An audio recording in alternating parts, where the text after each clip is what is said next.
қорғау орган қызметкерлері, яғни милиция қызметкерлері қайтыс болатын болса, олардың жаназасына баруға бола ма деген сияқты сұрақ. Сол кезде оның жауабы, мемлекеттік қызметте жұмыс жасайтын, құқық қорғау орган қызметтерінде жұмыс жасайтын азаматтар, олар мұсылман емес.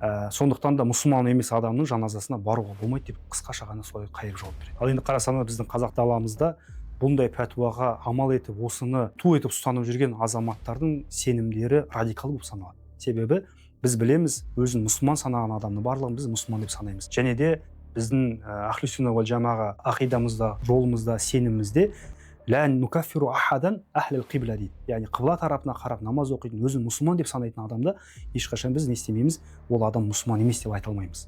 Сондықтан да олардың айтып жатқан, халыққа беріп жатқан ақпараттардың барлығы ел арасында іріткі салып, жастарды өзіміздің тәуелсіз елімізге, мемлекетімізге қарсы қойып жатқан жайттары бар. Сондықтан да бұндай адамдардан аулақ болыңыздар және сақ болыңыздар деп сіздерді осыған шақырамыз.